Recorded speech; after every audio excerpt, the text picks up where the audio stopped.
All right, so in this video, we are going to get our document ready for coloring. Um, you may notice on your layer for your line art that you did, you have your channel mixer and your levels. And um, if this view is in the way, you can hit this up arrow. And if you don't like looking at the little circles right there, if you click on there and or double click on there, and then in your properties tab, you can just say convert to layers and then say yes, you want to retain those smart objects that you created, and now it'll just be a plain old layer. Um, I would only do that if you are happy with your adjustments that you made. And if you're not happy, then you can just go ahead and make new adjustments and then do the same thing again. Um, so the first thing we need to do is duplicate our line art. We're going to go ahead and put a blank layer in between um, these two line art sketches. I'm going to name it um, body. That way I know that I'm going to paint the body on this. Um, this top layer we need to change to multiply, which is right here. If we don't change it to multiply and we leave it on normal and we click our body layer to paint,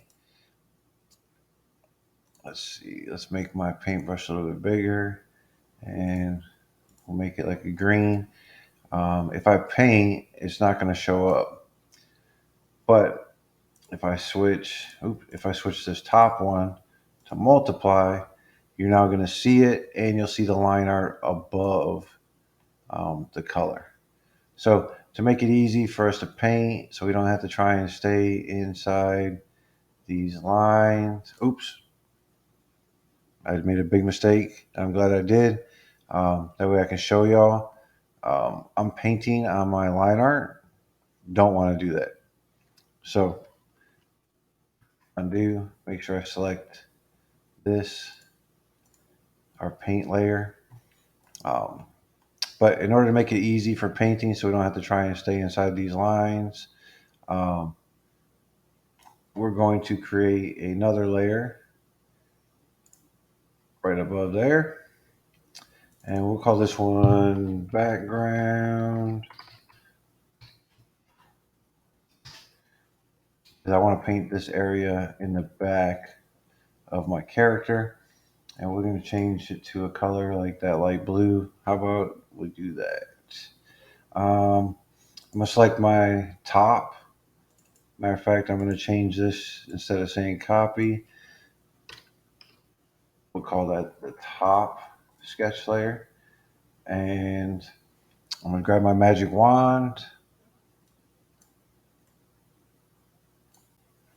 and click here. And you'll see it outlines everything, right? Go back to the background layer. And then I'm going to go to edit and fill. And then foreground color. Make sure that's selected. And then hit OK. All right. So you can see you got all of that. Control D to deselect. Now I can go back to my body and my paintbrush, and I don't want to try and look for whatever color I chose there, so I can hit the letter I for the eyedropper tool and select that green, or you can just click the eyedropper tool there and then B for brush, and then I can keep painting, and I don't even have to like worry about um, staying in the lines, right? And I want my star to be like some kind of yellow, and I can paint my star. And then my heart, I want it to be like this crazy pinkish red, and I can paint that. All right. So that's too easy. Um, if I wanted to use like a image, let's say I'm gonna go on the internet, I'll find an image, and I'll paste it in. If I right click on my layer and I create a clipping mask. It's going to put it behind this dude. With this layer selected, I can hit Control T or go to Edit and then Transform. All right. And I can stretch this image out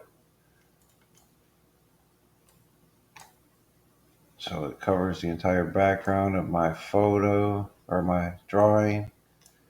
And then I could do it like that if I wanted to. Now, for some things, you're going to want to, I'm going to hit the check mark and say I'm good. For some things, you're going to want to zoom in while you're coloring, depending on how much detail you have. And then, and you can paint those specific areas without, I can't paint on this layer. I have to go to my body paint and paint my tongue, but I was not very careful. So we can go to our magic wand tool, select our sketch layer, select the tongue, go back to the body paint, and then hit my brush, and then I'm only painting right in there. And then when I'm done, I can hit deselect, and now I got my tongue painted. It is a lot of things to do. You can do a lot of cool like backgrounds with some of the brushes that are available. If you want to change your brush to a different brush, if you go to Window and then you go to Brushes, you can put that little brush symbol right there on your toolbar, and you can go through a lot of the different brushes. I have a bunch of brushes that are in the Freestyle Friday folder that you could add to your Photoshop, um, and you can play with them. They give you a lot of different effects. Um, so you can mess around with those and just see, which ones work the best for your image and what makes, it work for whatever you're creating. All right, I'm gonna end the video here. You can play around with those brushes and the different effects that you want to do, and I will see you in the next video.